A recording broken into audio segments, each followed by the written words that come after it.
Welcome to another episode of China Update, where I provide you with the most up-to-date political, economic, and geostrategic analysis on the world's number 2 economy. My name is Tony. Let's jump in. Happy Tuesday, everybody. First up, it appears that there has been a serious incident as the Philippines tried to resupply the grounded Sierra Madre near the second Thomas Shoal. As regular viewers know, this area represents one of the world's most dangerous flashpoints. Currently, the details are scarce, and we can only go off official statements from the US, Philippines, and PRC militaries. According to the US and Philippine militaries, in separate statements, a Philippine sailor suffered serious injuries when Chinese forces blocked an armed forces of Philippines resupply mission in the South China Sea. A US Office of the Secretary of Defense spokesperson told reporters that, quote, the Philippine sailor was injured as a result of the PRC vessel's dangerous and deliberate use of water cannons, ramming and blocking maneuvers, endangering the lives of Philippine service members. It is reckless and threatens regional peace and stability, end quote. This is the third instance of Philippine personnel getting injured by Chinese forces in their missions to resupply the marine outpost at Second Thomas Shoal. The U.S. State Department also made a statement reaffirming that, quote, Article 4 of the 1951 United States-Philippines Mutual Defense Treaty extends to armed attacks on Philippine armed forces, public vessels, or aircraft, including those of its Coast Guard, anywhere in the South China Sea, end quote. The China Coast Guard said that it was a, quote, slight collision for which the responsibility lies entirely with the Philippine side, end quote, adding, quote, what's worse, the Philippine supply ship deliberately and dangerously approached and collided with normally sailing Chinese vessels, end quote. Now, we will be discussing the recent G7 statement on China in tomorrow's video, but for this story we note that it included reference to tensions in the South China Sea between Beijing and Manila. We quote this here now. Quote, we remain seriously concerned about the situation in the East and South China Seas and reiterate our strong opposition to any unilateral attempt to change the status quo by force or coercion. We continue opposing China's dangerous use of Coast Guard and maritime militia in the South China Sea and its repeated obstruction of countries' high seas freedom of navigation. We express serious concern about the increasing use of dangerous maneuvers and water cannons against Philippine vessels. In this regard, we reaffirm that there is no legal basis for China's expansive maritime claims in the South China Sea, and we oppose China's militarization and coercive and intimidation activities in the South China Sea. We re-emphasize the universal and united character of the United Nations Convention on the Law of the Sea, and reaffirm the law's important role in setting out the legal framework that governs all activities in the oceans and the seas. We reiterate that the award rendered by the Arbitral Tribunal on the 12th of July 2016 is a significant milestone, which is legally binding upon the parties to those proceedings, and a useful basis for peacefully resolving disputes between the parties, end quote. Next up, after New Zealand, Premier Li Qiang continued his tour with a visit to Australia. It appears that the PRC leader was on a mission to mend ties after years of acrimony with the Southern Anglophone Middle Power. Li expressed the hope that the Australian side, quote, can provide a fair, just and non-discriminatory business environment for Chinese enterprises and provide more convenience for personnel exchanges between the two sides, end quote. For his part, the Australian Prime Minister said that he was pleased to see the current Australia-China relations have stabilised and improved. It's reported that he also said that, quote, Australia does not want the differences to define the bilateral relationship and seeks to promote the continuous improvement and development of Australia-China relations, end quote. The leaders agreed to continue or expand engagement in political dialogue, including through the Defence Strategic Dialogue and Defence Cooperation Dialogue, bilateral trade, climate change, energy and environment, people-to-people links, and border enforcement, especially in counter-narcotics and transnational and organised crime. Yesterday, Li, like in New Zealand last week, extended reciprocal visa-free travel for Australians. Both countries will now enjoy visa-free access to China, and both are also members of the US-led Five Eyes Security and Intelligence Alliance. In the Anglophone world, Australia is on the front line of managing the economic security dynamics of its China relationship. Australia is an Asian country, and its priority since World War II and the rise of the Empire of Japan has been to prevent the emergence of another Asian hegemon, which it has done through a very close relationship with an external intra-civilizational security guarantor, first the British, then the Americans.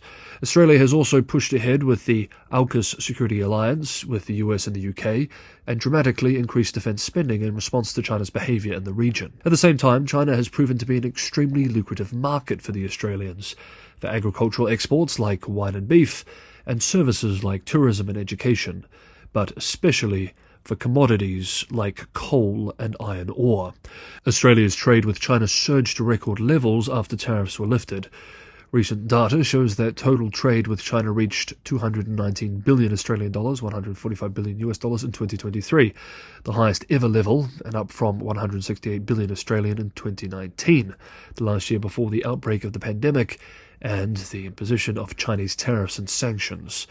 This has created a political dilemma for Canberra. One former government advisor speaking to UK-based The Financial Times expressed, quote, "We want a full-throttle military deterrent to China, but desperately still want access to that market for our iron ore and wine. Stabilization of the relationship was needed, but what does stabilization mean with China? This is going to get harder over time." End quote.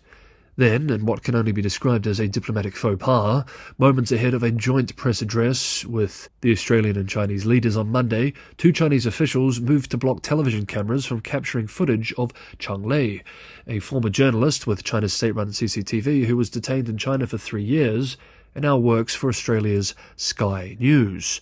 Australian officials resolved the standoff after heated discussion with their Chinese counterparts. Speaking to Australia-based outlet The Australian, Chung said she felt sorry for Mr. Lee's minders, saying that they were concerned about, quote, keeping their jobs and career security, end quote, adding, quote, "Personally, I wasn't hurt, I just found it amusing that they had shot themselves in the foot," end quote. Many commentators agree that the incident has been very counterproductive for PRC diplomatic efforts. Singapore-based The Straits Times points out that the, quote, clumsy attempt to block Ms. Chung on June 17th, which Australian officials tried to stop, dominated media coverage in Australia, end quote.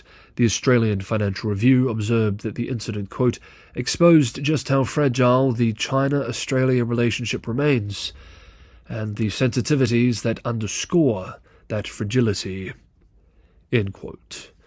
Next up, we move to China's property crisis. But just quickly, if you're getting some value from today's episode, I have a huge favour to ask. As always, that is just to hit the like button and subscribe.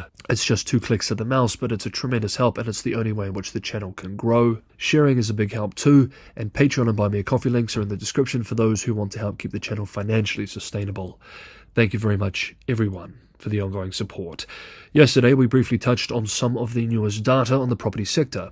Today, we unpack more of this and discuss the analysis and implications. We remember from yesterday's video, according to official National Bureau of Statistics data published yesterday, new home prices in 70 cities slid 0.71% from April, the most since October 2014. Values of existing homes dropped 1%, the sharpest decline since at least 2011 when China started using the current data collection method. Price declines also deepened from a year earlier. New home prices slid 4.3% and used home values tumbled 7.5%. Property investment fell by 10.1% year-on-year in the first 5 months of 2024, worsening from a 9.8% drop from January through April and a 9.5% drop in the first quarter. The consensus among analysts is that these data are very concerning. Lin Song, chief China economist at ING, for example, expressed, quote, "This data was certainly on the disappointing side and may ring some alarm bells, as May's policy support package has not yet translated to a slower decline in housing prices, let alone a stabilization," end quote. More stimulus appears to be on the way too. Chinese financial media outlet Caixin reports that the People's Bank of China sent a directive on the 31st of May to 21 national banks, consisting of policy lenders, state-owned banks, and joint stock banks, on how to implement a 300 billion yuan, $42 billion US dollar, relending program aimed at reducing a record glut of unsold new properties. Under the program announced on the 17th of May, these banks will lend to eligible local state-owned enterprises to buy housing inventory. The lenders will in turn receive re-loans from the central bank, matching 60% of the principal handed out.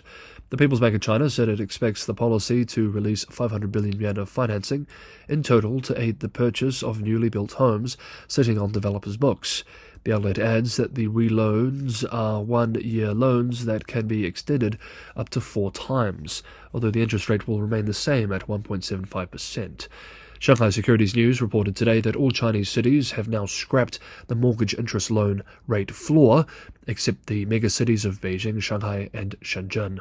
Quote, many Chinese cities have also lowered mortgage loan rates to make it easier to buy homes. End quote. Wall Street economists are predicting new measures and additional funding in Beijing's bid to shore up the market, after top policymakers urged officials in the cabinet meeting earlier this month to keep an open mind over policies to reduce housing inventory and be more creative and bold in rolling out supportive measures. JP Morgan Chase & Co. property analyst Carl Chan expects further easing of restrictions on home purchases. Over the last few days, two analysts have been asking the big question: how much downside is there still for China's property market?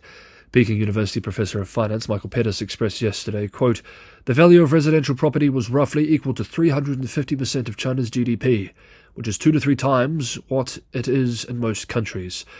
There have been cases of other countries that saw such high residential property prices relative to GDP, e.g. Japan in the 1980s, Spain and Ireland in the 2000s.